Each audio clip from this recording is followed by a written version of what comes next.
Most dividend investors automatically drip their distributions, and honestly, that's usually considered the smart move. More shares, more dividends, more compounding. But what if there was another option?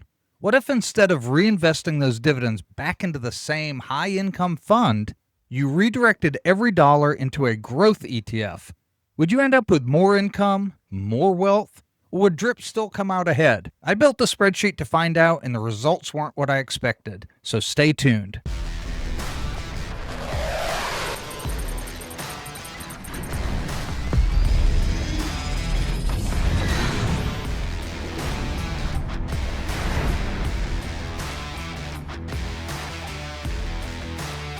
Welcome back to Simply Money. One of the most common questions I receive is, should I drip my income ETFs? The answer seems obvious. Most investors assume more shares automatically equals better results. But investing isn't always that simple. Today, we're going to compare 3 different approaches using real numbers.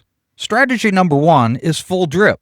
Every distribution gets reinvested back into the same income fund. Strategy number 2 takes every dollar of income and redirects it into a growth ETF. And strategy number 3 is pure growth with no income fund at all. Then we're going to compare total portfolio value, income generated, share growth, and overall wealth creation, because the answer may completely change how some investors think about reinvesting dividends. Before we get into the spreadsheet, I want you to make a prediction.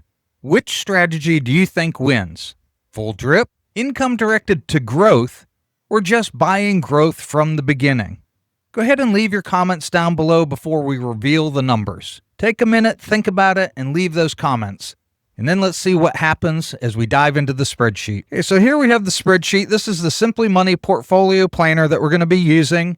If you'd like a copy of this, you can get a copy down below at Buy Me a Coffee. There's a link in the description below. All of our spreadsheets are available there. I do appreciate all of you that support us through that. Now, what we're going to do here, I'll explain some of this. Those that have seen this before, we've added some great features to this, so you'll want to pay attention to these new features.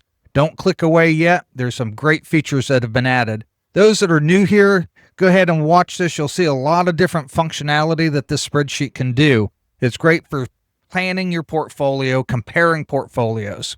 Now, what we're doing here, this is our portfolio engine. And these are the funds we're going to be using. We have QQQI, the income covered call ETF, and then its growth correspondent, QQQ. Here we have the high flying, great income ETF so far, CHPY, CHPY, and its corresponding underlying funds that are held in the SMH ETF. And for the S&P 500, we have the income generating SPYI, and then just the underlying S&P 500 SPY. And we're going to use these as different funds to compare these 3 different scenarios. There's going to be a lot of information in this video. So if you need to skip ahead, I'll have chapters. You can go to a particular fund you want to see, or if you want to see the income or the growth, you'll have all these chapters down below. You can just click ahead if you'd like. So go ahead and watch the part that is what's going to meet the need that you have. But if you want to learn more about the spreadsheet as well and what it can do, you're going to want to watch most of this video from beginning to end. Now, as we put these in here, the next thing you want to do, and let me just say here, if you have a ticker you want, you can see those are the ones I've chosen. There are a lot of different tickers you can choose. I've put hundreds of them in here. I keep adding more. If you buy this and you'd like some tickers that are not in there, just go ahead and send me an email. I get those added, and I make sure your copy has those in there as well. Over here, it shows us what the yield is and what the appreciation is, depending on the return mode. And for some folks, this is a new function that your sheet may not have, and you may not have seen this. When we originally made this, we just used the historical data. Whatever the fund was producing in the past, that's what we used as annualized yield and appreciation. But for funds like CHPY, which are just about a year old and they've been on fire, that doesn't give us a realistic long-term appreciation and yield. When you'd go ahead and project that out 20, 30 years, you're not going to expect that to hold on to those same values for that long. So we created some other modes to be able to really change things up and look, and we want to say, okay, what has it done? We can look at that. We can also look here, if you click on these modes, you have the 10th, 50th, and 90th percentile modes. And what those are is it's based on category. All categories have the same yield and appreciation. This is very similar to what a Monte Carlo would use. If you look over here at the Fund Data tab, and you can't do anything on here, this is just where all the information is stored. You can see that every fund has a category, and then these categories that are part of whatever the fund is, we come over here, and you can see the table that is used to determine what that category's 10th percentile, which means if the market in the future performs at the lower 10% of averages, this is what it would return. Then the 50th percentile is if the category returns an average of what it's done, this is what you could expect.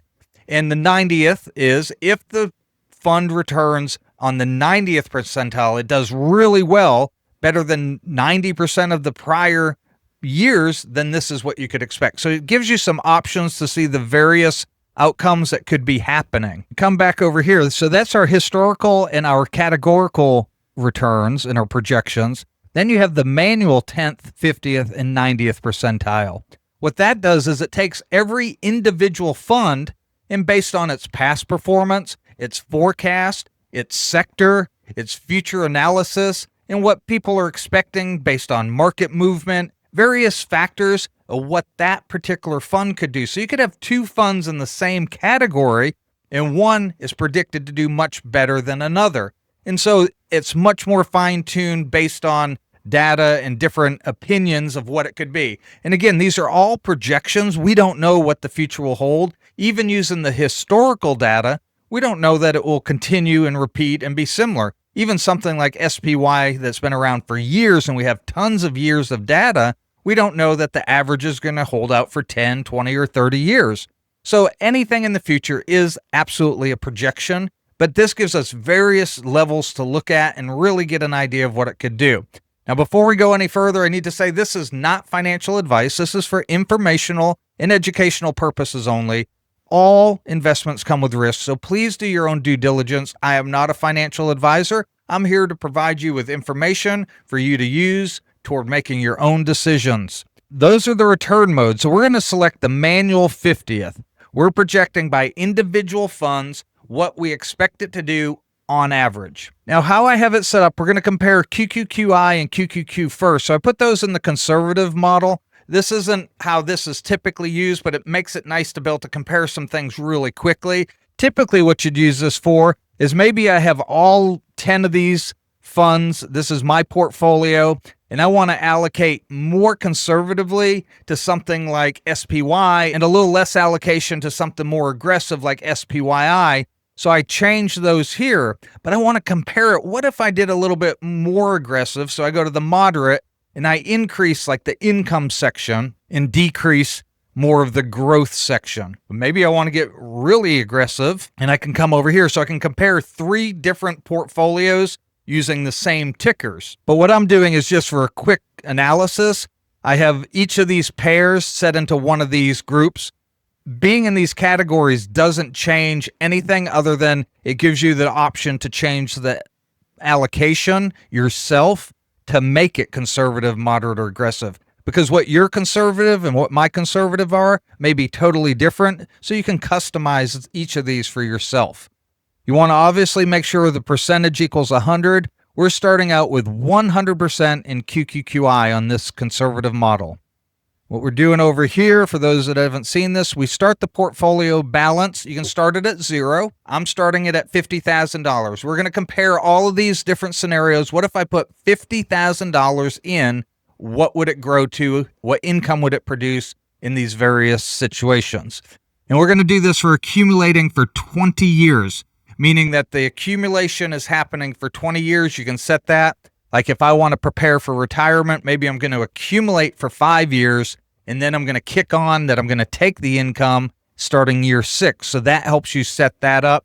Then you can change things like what you expect the annual growth to be of the yield. We're not changing that. We're keeping it 0, so they'll all be equal. These funds, there's not going to be a ton of yield growth either direction. You can set monthly withdrawal raise if we're not doing this on this scenario, but if you want to predict how much income can I have and I want to give myself a 4% raise every year, you can put that in. So say you start taking out $1,000 a month, then you can add 4%. So each month it'll continue to increase based on what you put there. Just some features you can do, and that's just setting it up. Then we have deposit rules. We're not doing any deposits today on this scenario, but you can put up to 10 different rules. Like maybe I want to make a monthly contribution starting month 1, and I want to do that for the next 10 years. And yes, I think it's going to be inflated because I'll get pay raises. So I put the percent of my expectation of inflation, and then I want to inflate, so I turn yes on. Even if I have 3% there, if I turn that to no, then that would not kick in. Because these are zeros, it doesn't matter anything you have over here, nothing's being deposited. But let's say I wanted to deposit $500 a month, and I want it to go into these funds. As you can see, I want 21% to go to QQQ. It will break down that $500 based on this percentage you put in of each of the funds and deposit it there. Likewise, you have withdrawal rules now. So if I want to increase my accumulation for 5 years and then I want to withdraw, what are the withdrawal rules going to be? And we have same thing, you can set up 10 rules. But let's just look at these. If you're doing a fixed dollar here, you'd put 1,000. So you have to put the dollar amount, 1,000. We'd have that monthly. I want that starting for this. We're going to start after year 5. So we're going to do 60 months. And then we're going to withdraw that for the next 30 years. And yes, I want this inflated. So I could turn that inflation and yes. And again, if I have this off, none of this would matter, but you wouldn't add that just without inflation. This is just a helper for the data and the formulas, so don't mind any business to that. You don't have to do anything here. This is what that would do. This one here, you can go to, I want a percent of my portfolio. Say I want to do the 4% rule. I'm going to kick that on, 4% rule. Yes.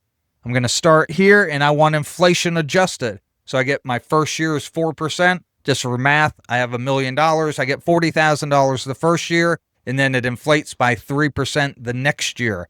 And I'd have to turn that on. So yes, my 4% rule, classical rule is set in place.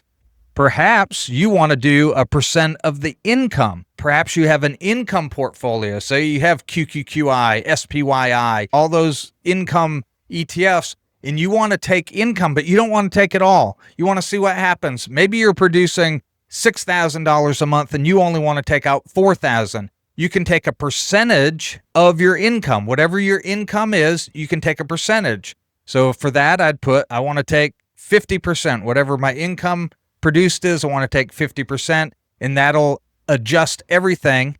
And down here, you can say, where do I want to take that from? This obviously wouldn't work because we don't have anything in QQQ in this scenario. But let's say we had funds in all of these, and I'm taking 50% of all of my income, but I want out of that 50%, I want 10% to come from QQQI, I want 30% to come from CHPY, and I want 10% to come from SPYI. However you want to set it up. Again, you can really customize this to work for you and set your portfolio up. Now, some people have asked, particularly on this right here, on the portfolio engine, can we add more tickers? Yes, technically, I could add 100 tickers, but because of the power and the formula pulling that this does, it gets really sluggish, and a lot of people run into problems. It crashes for people. We've found 10 funds to pretty much be the sweet spot. For those who are wondering, if I purchase this, I can make my own copy. This is for your own use. It's not for resale, but you can make 3 or 4 copies. What I've told some people, what I suggest and what I would do and what I do for my own portfolio is I have 2 copies. One, I have all my income in one portfolio. Then I have another one of these sheets that I'll call my Simply Money Growth Portfolio Planner.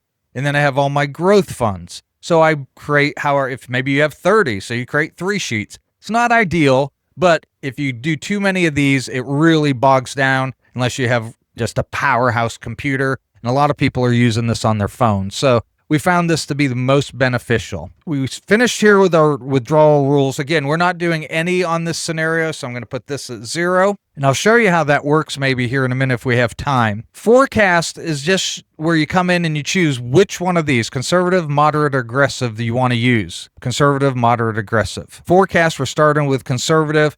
We're not going to get into this. This just simply shows you the portfolio and the income. It doesn't show you the individual funds. This is a cleaner, quick snapshot. If If you want a more robust, breaking it down into all 10 funds, what's producing income, what's being deposited, what's being withdrawn, come over here to the Forecast Pro. Make sure you're on the right model that you're doing. We're doing conservative. Come to Forecast Pro, and here we have some great features that have been added. First thing I want to add is this redirect income right here. That means if I earn $100, do I want to redirect that somewhere else? I have it set at no right now, meaning we're going to take QQQI. It's going to create income. So we'll look at that right here. $50,000. Slide over here. Income generated after 1 month, $417. We're not reinvesting that somewhere else. We're reinvesting that back in. We didn't get paid because we're reinvesting. Income reinvested, $417. It gets deposited back into it. That fund right here goes up by appreciation and the yield being reinvested back in. If I turn this on, I have it redirecting to QQQ. So all income will go to QQQ. You hit yes. I want 100% to go to QQQ. You can see that $417 goes there.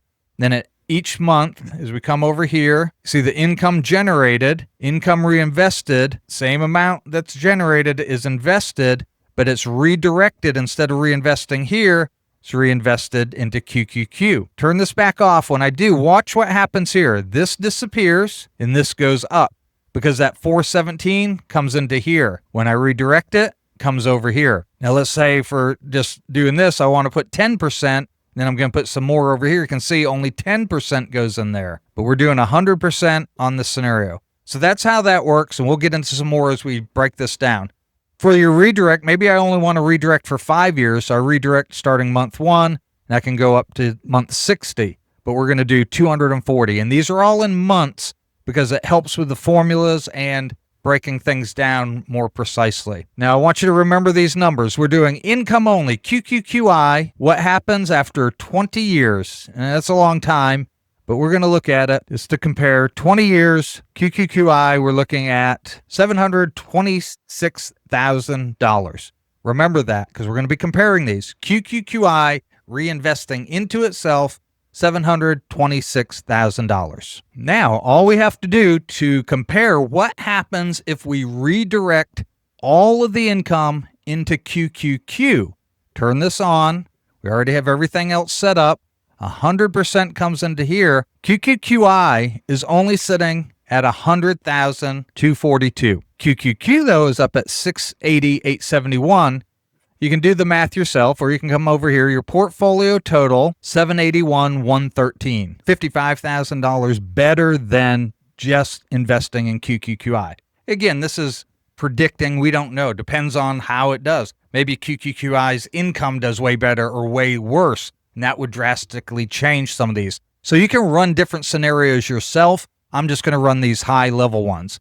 Now what we want to compare is what happens if we put it all into just QQQ. So we're going to go over here to the engine, going to put QQQI. We didn't invest anything there. We put it all into QQQ at the beginning.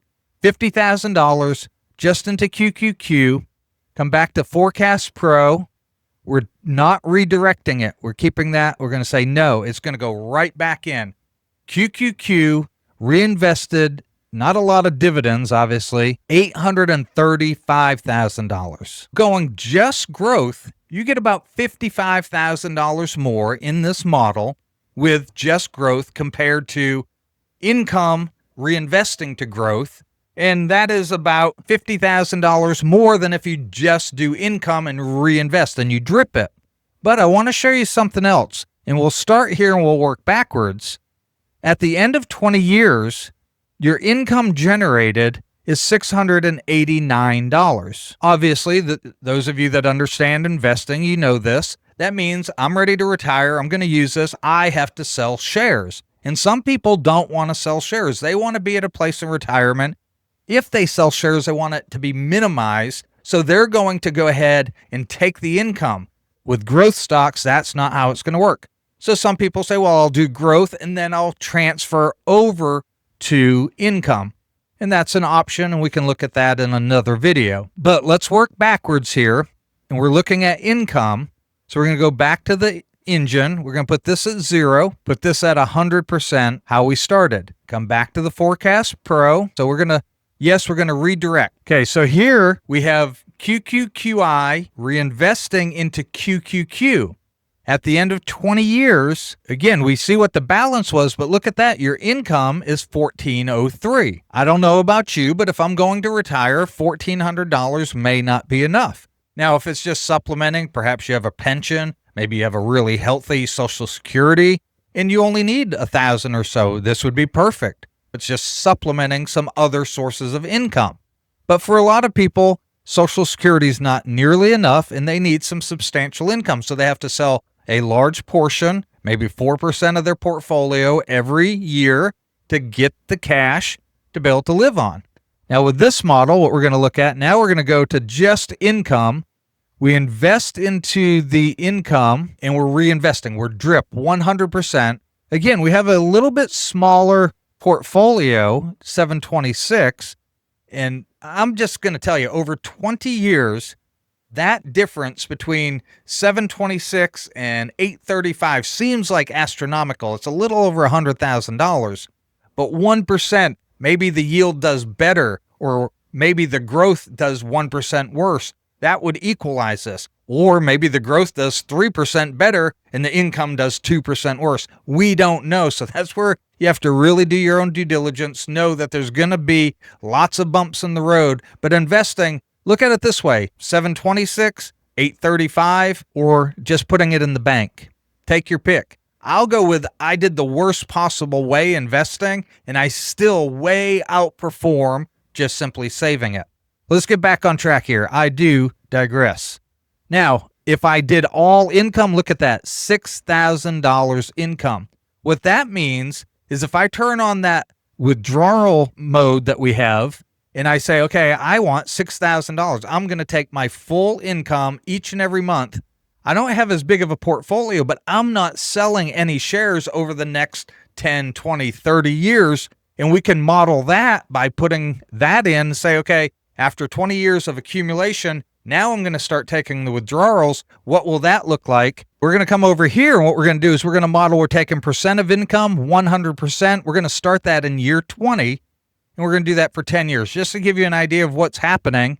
And we're going to do that all from QQQI, because that's where we have it in this model. So we have to put all the others at 0 on Rule 1. These other rules aren't in place, so you only have to focus on Rule 1 here. Come back to Forecast Pro. You can see that income paid is 0, but then you click this on and it starts income generated. It goes from being reinvested to paying out. Now, as we come down and we follow this, you can see that you're getting slight pay raises and your portfolio is growing slightly. Now, if we kept this off, this would grow much faster, but we're taking the income now. But look at that. After 20 years, because you went with an income portfolio, you don't have to sell any shares and you're running this nice income. And maybe you only need 3,000, so you click it to 50%. Or maybe I'm retiring early and I need the full 6,000 for 5 years, and then I only need 50% because Social Security kicks in. Lots of different scenarios you can run with these. Now, this video is getting a little bit long. I appreciate you hanging in there with me. Do you like what we're doing here, looking at this redirect? Leave me some comments down below. That was with QQQI. I'm going to, obviously, I spent a lot of time explaining things. I'm going to run through these scenarios now with CHPY and SMH. Right now, we have CHPY at 100%, and we have everything else at 0. We're in the moderate model here, so we have to come over to Forecast, turn this to moderate.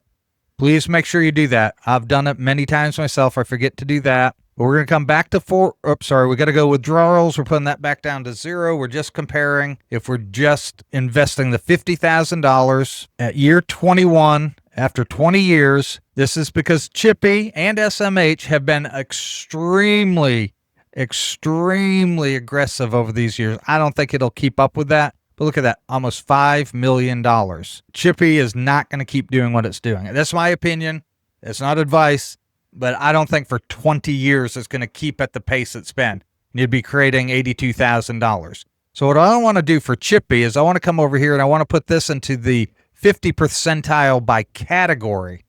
It tones it down a little bit, and let's see what happens. By doing that, it looks at 237,000, way less than it's predicted. It may do way better than that, but it's still producing $4,000 of income.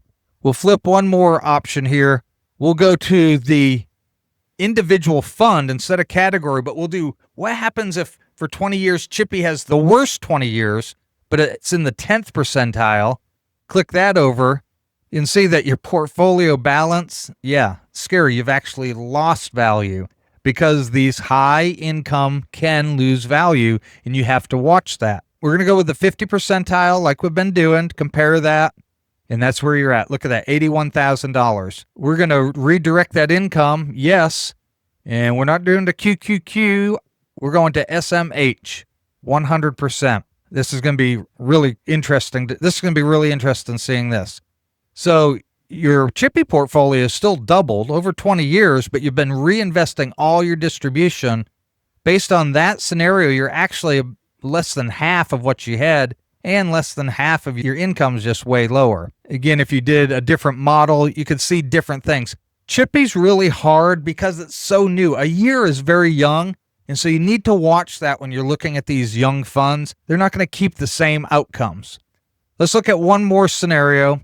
Now we have SPYI getting 100%. Come over here, we'll turn it to the aggressive model. Come to Forecast Pro. We are going to not redirect it. See right here, just under $500,000. Not as well as QQQI, not as high of a yield. Let's see if we reinvest it. We're not going to SMH. We're going to SPY, 100%. Now here, that does pretty good. I'd be very happy with that. My income portfolio's grown to about $68,000. My SPY has grown to $527,000. So we're at about $600,000. Again, that's a lot of the different things you can do with this. The biggest takeaway isn't that one strategy is always better. It's that the way you reinvest income can dramatically change your outcome. DRIP is simple. Reallocating into growth can potentially increase long-term appreciation. And pure growth may maximize total return in some environments. But the right answer depends on whether your goal is maximum income, maximum growth, or some combination of both. And that's why running the numbers matters. With this sheet, you're allowed to do that and play with it and customize it and see all sorts of different scenarios. I appreciate you watching. I hope you like this. Leave some comments and answer this. Was your prediction at the beginning correct? Which one did you predict, and did it win? Leave that in the comments as well. I appreciate all your input. Don't forget to hit that like and subscribe button. We'll see you next time on Simply Money.